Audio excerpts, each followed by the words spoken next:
Level 1, the small town kid. You're raised in a place where everybody knows everybody. Your father works as a lawyer, your mother organizes charity events for the church.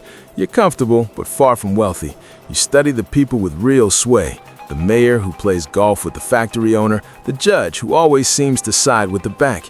You start piecing together how the world actually works. It's not about ability, it's about relationships and what you can offer. You notice early that people believe whatever suits them. You also notice that a confident handshake and steady eye contact can earn more trust than any hard proof ever could. In high school, you decide to run for student body president. You don't care about school issues, you only care about victory. You work every room, memorize every name. You promise things you know you can't deliver, but your conviction is so strong that people buy every word. You win in a landslide. That night, you stare at yourself in the mirror and see it clearly for the first time. That natural talent, the ability to shape perception. That's power, and suddenly you want more of it than you ever imagined. Level 2, the city council candidate. You choose law school not because you love the law, but because lawyers turn into politicians. You finish in the middle of your class, but you treat networking like a second job. You never miss a professor's birthday. You show up at every alumni gathering. You stockpile favors like currency. At 28, you launch a campaign for city council in a decent-sized district. You knock on thousands of doors. You show up at funerals, weddings, block parties, anything with people. You win by 200 votes. Now you're someone. In your first year, a developer comes calling. He wants to build condos on protected wetlands. The environmental review would drag on for years unless someone on the council helps push it through. He doesn't offer cash, too obvious. Instead, he offers your law firm a consulting arrangement, $50,000 a year for advice you never actually provide. You push the permits through, the condos go up, the wetlands disappear, and your account balance grows. You learn the first rule: never accept cash directly, accept the opportunities that cash can buy. Level 3, the state legislator. You serve 2 terms on the council, building a reputation as someone who makes things happen. People don't realize how you make them happen.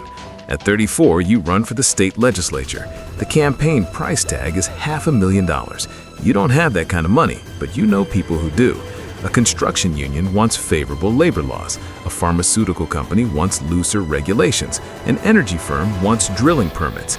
They all write checks to your campaign, and they all expect payback. You win.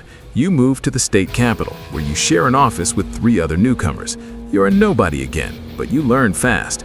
You figure out that the real negotiations happen in steakhouses, not hearing rooms. You see that every bill has a price. You learn that party leadership rewards those who cooperate without asking too many questions. You cooperate.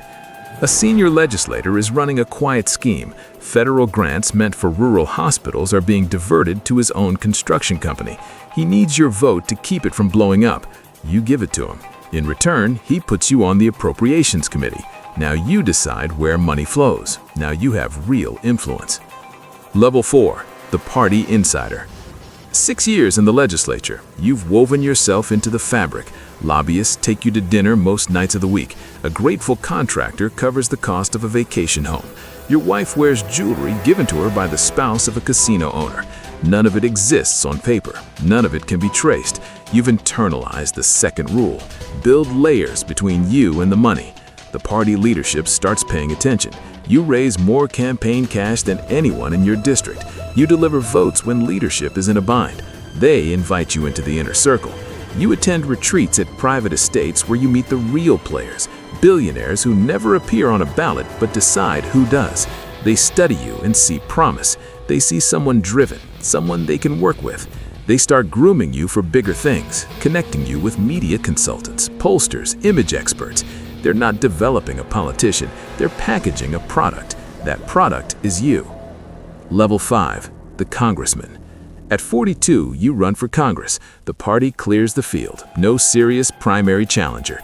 They pour millions into your campaign. You win by 15 points. You move to Washington, renting a modest apartment near the Capitol because it photographs well. Your real residence is a Georgetown condo, courtesy of a lobbying firm that employs your old college roommate. In Congress, corruption operates like an industry. Defense contractors, insurance giants, tech companies, they all want something, and they all pay for access. Your chief of staff used to lobby for Big Pharma.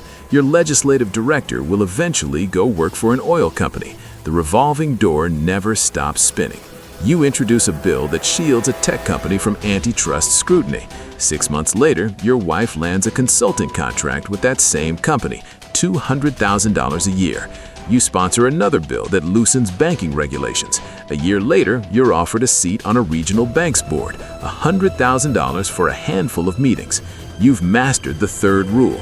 The reward never comes immediately. It arrives quietly after the spotlight has moved on. Level 6. The Senator. After 3 terms in the House, you run for the Senate.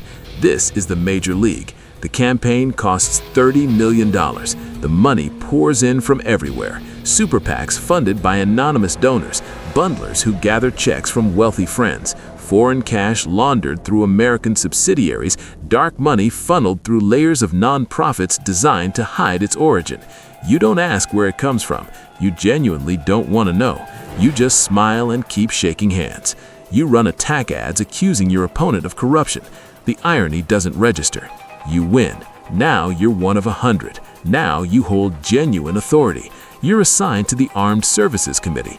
Defense contractors treat you like royalty. They fly you to Paris for conferences. They give your nephew a well-paid internship. They make generous donations to your wife's charity. In return, you vote for weapon systems the Pentagon hasn't even requested. Billion-dollar contracts for planes that don't fly and ships that don't float. Your state gets jobs. Your donors get rich. Everyone benefits except the taxpayers who aren't paying close attention. You're also on the Intelligence Committee. You receive classified briefings that contain information capable of moving markets. Your brother-in-law makes a series of suspiciously well-timed stock trades. The SEC investigates but finds nothing. The evidence evaporates before anyone can examine it. Level 7. The Presidential Candidate. 12 years in the Senate. You're 62 years old. Your entire adult life has been preparation for this moment. The party elders approach you. Their polling and focus groups suggest you're electable. They offer you the full weight of their machine. The donors, the strategists, the media connections. In exchange, they want guarantees. They present you with a list of cabinet positions and judicial appointments. Those names are not negotiable. They represent decades of accumulated investments. You agree without hesitation. The campaign becomes a traveling performance. You fly from rally to rally, telling each audience exactly what it wants to hear.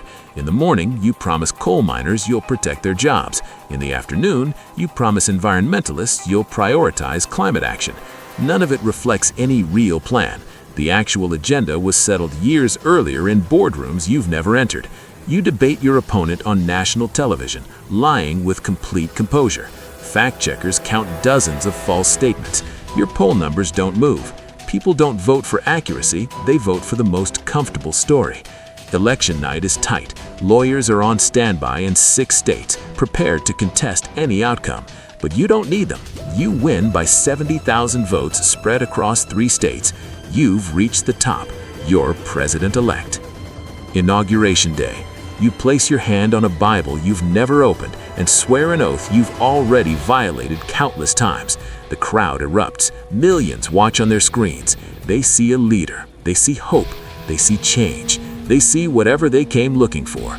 You wave. You smile. Now you're the most powerful person on earth.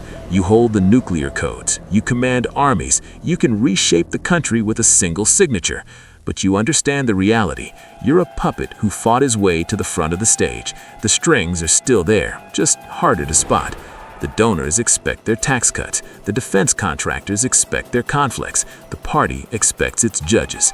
You deliver. You always deliver.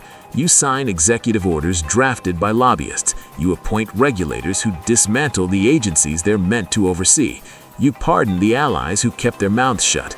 The system runs exactly the way it was designed. You govern for 4 years, maybe 8. You enrich your inner circle. You punish your opponents. You leave the country somewhat worse off than you inherited it. When it ends, you retire to a $20 million estate funded by speaking fees from the corporations you served. You write a memoir, a carefully constructed fiction. You open a presidential library designed to whitewash your legacy.